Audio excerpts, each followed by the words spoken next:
So Damon, you described this album as William Blake to William Hill almost. Yes. Want to explain that? First of all, William Hill.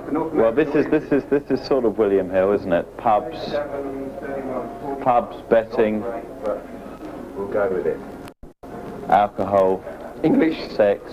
And how about the William Blake thing? And the William Blake is Well, old Will. What did you get there? What Will was good at, you see, is he brought profundity to the masses.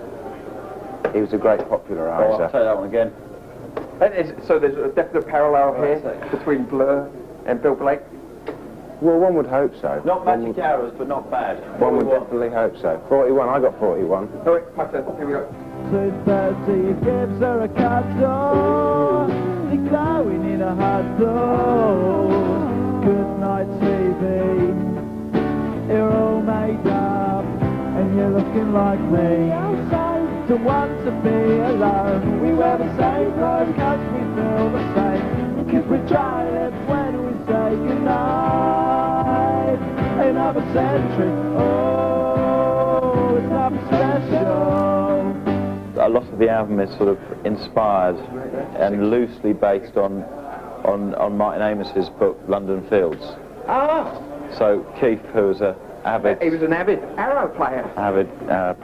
Portobello Road. Yep, which is where I live. So it's all part of my life. So it was more of a feeling? Just sort of something? It's an ambience. I mean, it's hard to recreate it in Toronto, but this is a good start. This is the most at home I felt since setting foot on this fair. Continent. It's a very good way. I mean, you see in America people exercise their bodies all the time, you know. They've got far more gyms than libraries. And it's literature. Should address this.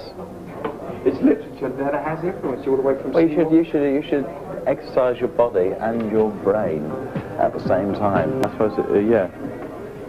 You were sort of coming up that a moderately successful album with more. No, a spectacularly unsuccessful album, but a critically acclaimed album.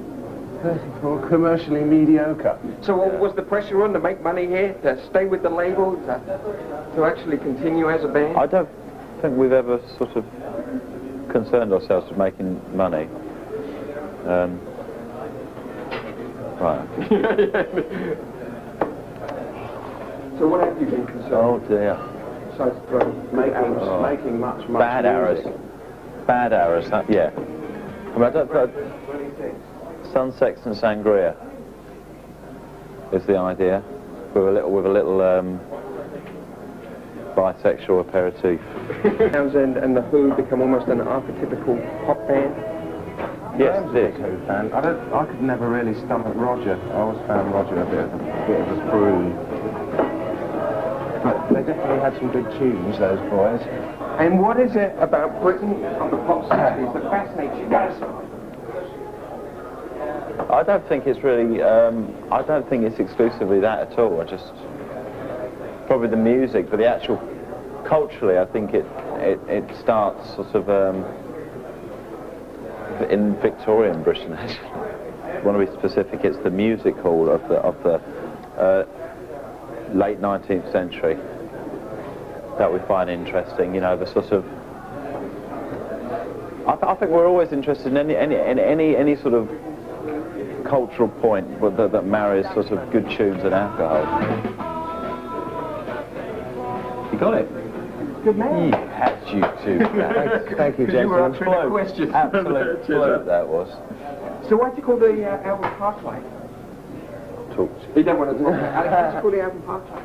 I had a thought the other day, Damon, about... I called it Park Life. About a good reason why it could be called Park Life, because it could be how you feel when you're trying to park your car. And you can't. Really? Well, that's one way of looking at it.